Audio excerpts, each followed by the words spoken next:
Сәлем құрметті бүгінгі Facebook Live-тың көрермендері және осы видеоның жазбасын көріп отырған көрермендер.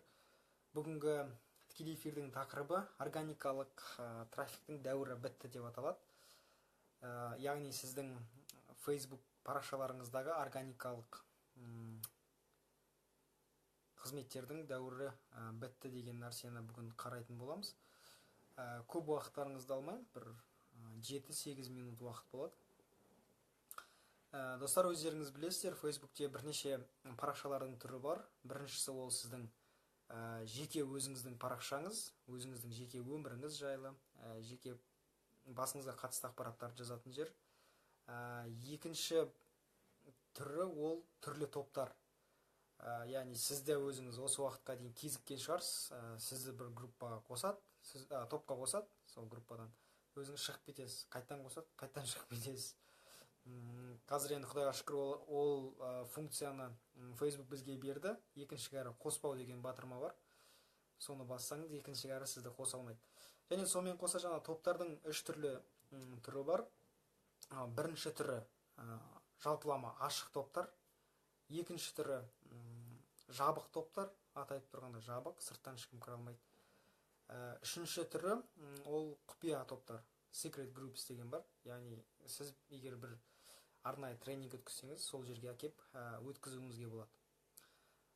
Үшіншісі бизнес парақшалар. Енді атауы бизнес парақша деп аталады, ағылшын тілінде business page деп аталады. Осылай қабылданған. Бұл жерде сіз өзіңіздің міндетті емес, бизнесіңіз болуы міндетті емес. Бұл жерде тематикалық, яғни тақырыптық топтарды ашуыңызға болады. Яғни мысалы менің қазмаркетинг парақшам сияқты топтарды өзіңіздің мысалы гүл өсірумен айналыссаңыз, өсімдіктерге қатысты тобыңыз, группаңыз болады. Осындай 3 түрлі парақшаның түрі бар.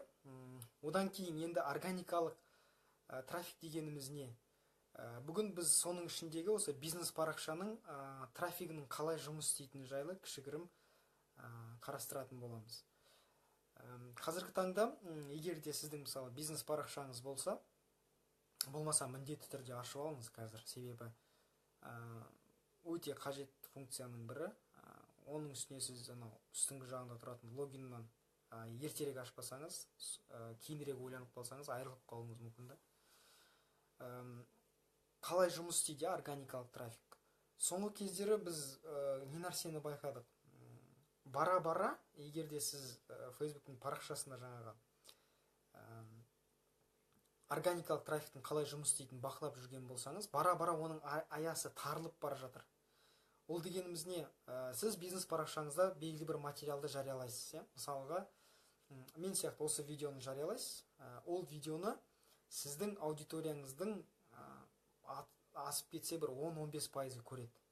Қалған адамдар бұл видеоны мүлдем көрмеуі да мүмкін. Түсінесіз бе? Осы өте маңызды фактор. Біреу ойлауы мүмкін, әділетсіз деп. Әділетсіз жүйе сондай. Facebook'тың алгоритмі солай. Бірақ есесіне Facebook'ке сіз мысалы шамалы ғана ақша төлейтін болсаңыз, сіздің аудиторияңыз керісінше кеңейеді. Мысалы күніне $1 төлесеңіз, сіздің постыңызды мыңдаған адамдарға көрсетуге болады. Ал органикалық жолмен тура солай істеймін оны олай жасай алмайсыз. Осыны адамдар есінде ұстаса екен деген тілегім бар. Себебі бір материалды жариялайды, мысалы 1000 адам, 10.000 адам группаңызда болатын болса, бизнес парақшаңызда болатын болса, оның бәрі көрмейді. Осыны сіз білуіңіз керек та, есіңізге сақтап алуыңыз керек. Себебі Facebook'тың алгоритмі соған құрастырылған. Сіз ақша төлемейінше, Facebook өзінің барлық мүмкіндіктерін ешқашан ашпайды сізге. Келсем, органикалық трафиктің шамалы қамтуын, охватын кеңейтуге болады. Мысалы, сіз бір пост жариялайсыз, егер ол постқа адамдар әрекеттесетін болса, яғни лайк басса, пікір жазса, немесе бөліссе, тура солай органикалық охват шамалы көбейеді. Бірақ сонда да бұл посттың қамтуы соншалықты көп болмайды. Яғни ақысыз жасайтын болсаңыз, оның қамтуы бәрібірде көпке жеткізе алмайды. Мысалы, 1000 адам болса, оның бір 100-не ғана көрсететін шығар, одан артығына ол көрсетпейді. себебі алгоритм солай, яғни солай кодталған, біз соны түсінуіміз керек та. Одан кейін адамдарда мынандай бір қалыптасқан стереотип дейміз ба, жоқ әлде бір сондай қалыптасқан ой бар. Егер де сіздің бизнес парақшаңызда мысалға 10.000 адам, 20.000 адам, 100.000 адам болса, онда мен болды, сол ғана керек дейді да маған. Осы жерде тағы бір есте ұстайтын маңызды нәрсе бар. Сіздің бизнес парақшаңыздағы адамдардың саны ол маңызды емес.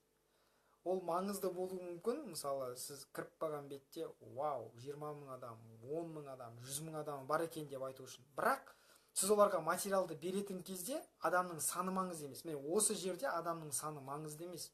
Егер де сізде мысалы миллион адам отырып, оның 1000 адамы ғана көретін болса, қандай маңыздылығы бар оның? Яғни бір 1000 адамы ғана лайк басатын болса, сондай нәрселерде ол қатты маңызды емес. Яғни сіздің бергіңіз келген ақпаратты сіз оларға тікелей жеткізе алмайсыз. Демек, бұл не деген сөз? Айталық, мысалы сіз бір тауарды жарнамаласаңыз өзіңіздің парақшаңызда, болмаса семинарыңыз болатын болса, сіз соны жаңағы жиналған өзіңіздің аудиторияңыз 10.000 адамға айтқыңыз келсе, сіз оны 10.000 адамның әрқайсының лентасында көрсете алмайсыз. Осыны біз түсініп алуымыз керек та. Ол себебі бұл біздің Фейсбуктың бізге жасап қойған арнайы осындай әділетсіздігі деуге болады, тырнақшаның ішіндегі әділетсіздігі. Егер де сіз керісінше Фейсбукке $1 төлейтін болсаңыз, онда мәселе басқаша болады. Сондықтан да біз осы жағына қарай өтуіміз керек та. Жаңағы Фейсбуктың шамалы ақша беру арқылы көптеген жарнамалық мүмкіндіктерін қолдану жағына қарай өтсек, ол біз үшін көбірек пайдалы болар еді.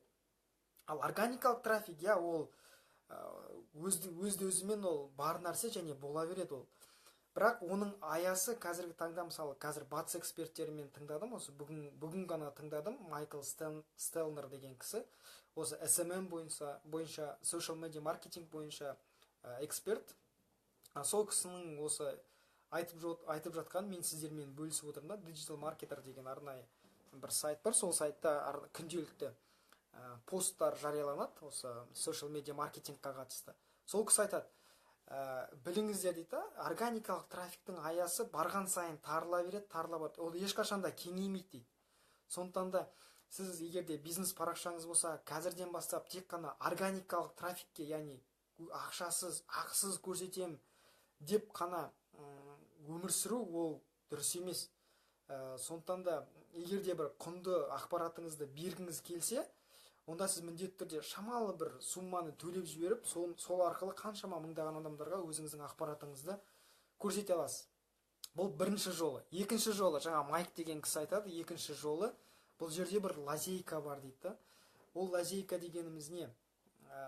Егер де сіз біз айттық қой, жаңа органикалық ақпарат қазіргі таңда енді былайша айтсақ қатты рөл ойнамайды. Сіз көрсетесіз, шамалақ адам көреді, сонымен бітті, сіздің постыңыз астына кетеді, оны ешкім ешқашан қайтып көрмейді. Егер де сіздің парақшаңызға ол кісі бірінші рет кіріп қалмаса, және лентаны түбіне қарай түсіріп, қайттан көтеріп алып шығып, арнайы бір отырып қарамаса, сіздің дәл сол жазған постыңызды ол адам екінші рет көрмейді.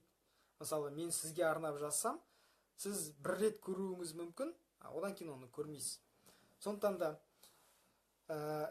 да ол кісі мынандай бір өзінің сырымен бөлісті да. Біріншісі, ол міндетті түрде сөзсіз, егер де сіз Фейсбукке төлейтін болсаңыз, сіздің ақпаратыңыз көрсетіледі. Сіз күнде төлейтін болсаңыз, мен сізге күнде көрсете аламын. Өйткені сізді мен аудиторияларым ішінде таңдап алып тұрмын, сондықтан да мен сізге күнделікті көрсете аламын. Екінші жол ретінде ол кісі мына бір қызық ақпарат ұсынады, Facebook Live-ты қолдану, Facebook'тың тікелей эфирін қолдану. Қазіргі таңда өздеріңіз білесіздер, Facebook өзінің тікелей эфирлерін өте жылдам, қарқынды дамытуда. Facebook Live бар, қазір Instagram Live бар, екеуі де қарқынды дамып келе жатыр. Соңғы ақпаратты осы кеше ғана оқып қалдым, Facebook'тың блогында жарияланған. Facebook 2016 жылы әртүрлі жұлдыздарға тікелей эфирде, Facebook'тен тікелей эфир жасау үшін өздерінің фанаттарына $50 миллион шығындаған екен. Өзіңіз ойлап қараңызшы, $50 миллион жұлдыздарға, әншілерге, әртістерге, тағы кім бар, футболшыларға, сондай адамдарға Facebook төлеген. Не үшін? тікелей эфирде осындай каст жасау үшін тікелей эфирге шығады, өзінің фанаттарының сұрақтарына жауап береді, болмаса тағы да басқа немесе бір ақпараттармен, жаңалықтармен бөліседі. Бір сондай бір былай қарасаңыз түкке тұрмайтын нәрсе сияқты, бірақ соған Facebook 50 миллион доллар жұмсаған. 2016 жылы 50 миллион доллар дегеніміз енді теңгеге өзіңіз шыға беріңіз, қанша миллион, миллиард теңге болып кететін, триллионға кетіп қалмаса. Сондықтан да біз көңіл бөлуіміз керек. Тікелей эфирді, Facebooktың тікелей эфиріне біз қатты көңіл бөлуіміз керек. Тікелей эфир органикалық түрде, мысалы сіздің 500 адамыңыз болса, мысалы менің парақшамда қазір 600-ге жуық адам бар. Сол 600 адамның барлығына бірдей органикалық түрде жетіп бару мүмкін. Яғни сіз ақша төлемейсіз, сіздің аудиторияңыз сығылмайды. Керісінше бұл ақысыз. Екіншіден сіздің бүкіл аудиторияңызға жайылады. Себебі Facebook Live сіз ашылған бетте білесіз, үстіңгі жағында қызыл глобуста Бәленбай Түгенбай адам тікелей эфирге шықты деп келеді. Сол сияқты сіздің бүкіл жазушыларыңызға барады. Парақшада тіркелген лайк басқан адамдарыңыздың барлығына барады. Мысалы мен бүгін істеп отырмын, менің жазушыларымның барлығына барды. Олар осы видеоға кіріп тікелей эфирде көрмесе де, немесе уақыты болмаса да, олардың парақшаларына ескерту ретінде барды. Олар білет менің бүгінгі тікелей эфирге шыққанымды. Бір рет болса да кіріп менің тікелей эфирімді қарайды. Бұл жаңағы Майк Стенлердің айтқан лазейкасы. Сондықтан да бұны қолдану керек. Бұл жай айтылған нәрсе емес. Егер де сіздің бизнес парақшаңыз болса, онда материалдарды, яғни контент маркетингпен айналысып жүрсеңіз, және оның сыртында басқа да нәрселерді, тауарыңыз болсын, қызметіңіз болсын, сататын болсаңыз, жарнамалайтын болсаңыз, мархабат, әрине, контент маркетингпен айналысыңыз, сатыңыз, бірақ аптасына бір рет кемінде, немесе 2 рет, болмаса кемінде 1 рет аптасына Facebooktың тікелей эфиріне шығып, міндетті түрде өзіңіздің ақпараттарыңызбен бөлісіңіз, өзіңіздің парақшаңыздың тематикасына сәйкес ақпараттармен бөлісіңіз. Мысалы, жаңағы өсімдік жағында айналысатын болсаңыз, міндетті түрде онда сол өсімдіктер туралы бір өсімдікті алыңыз да гүлдің ақпаратын беріңіз. Сіздің оқырмандарыңыз, парақшаңыздың жазылушылары міндетті түрде оны қызығып тыңдайды, сіздің аузыңыздан естігісі келеді. Содан кейін байқап отырсаңыз, мысалы тікелей эфирде сіз жазба сияқты емес, мысалы бәрі оригинал. Сіз қалай отырсыз, сіз не киіп отырсыз, қалай сөйледіңіз, мысалы қай жерде деп болады ғой, сонда жібердіңіз, қателіктер жібердіңіз, соның бәрі жазылып қалады, сіз бұны өшіре алмайсыз. Тікелей эфир бітеді, тікелей эфир біткен бетте бұл 2 минуттың ішінде сіздің парақшаңызда видео ретінде пайда болады. Қалған адамдарға жазбаны көру үшін. Егер сіз қалған адамдар жазбасын көрсін деп шешсеңіз, онда видеоны өшірмейсіз. Әрине, егер ұнамаса, видеоны өшіріп тастайсыз, сөзсіз. Бірақ тікелей эфирдің бір жақсылығы, адамдар сізбен экран арқылы бетпе-бет болса да кездеседі. Сіздің түріңізді көреді, сіздің іс-әрекетіңізді көреді, сөйлеу мәнеріңізді көреді, түсіндіруіңізді көреді. Осындай өзінің тікелей эфирдің артықшылықтары бар. Сондықтан да Facebook Live-ты міндетті түрде қолданыңыз, егер парақшаңыз болса. Себебі бұл жаңағы мен айтқан органикалық трафиктің кейбір барьерлерінен өтіп кетуге сізге көмектеседі. Сондықтан да осы бір ақпаратты есіңізде ұстаңыз. Бүгін енді мен сіздерден бір 8 минуттай ғана уақыттарыңызды аламын деп уәде еттім. Сондықтан да кішігірім қайталап өтсек, бірінші қараған нәрсеміз ол біздің органикалық трафиктің аясының тарылып келе жатқандығы. Сондықтан да органикалық трафикке сүйенбей, ақылы жарнамаларды қолдану туралы ойлануды қазірден бастау. Егер өзіңіз білмесеңіз, білетін адамнан сұраңыз. Мысалы, осы видеоның астына жазсаңыз, мен сізге сұрақтарыңызға жауап беруге дайынмын.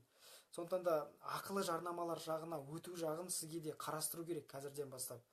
Өйткені қазір барлық әлеуметтік желілердің барлығы осындай бір алгоритмге қарай көшіп жатыр. Сондықтан да сіз де кешікпей осы бағытқа қарай өтуіңіз керек.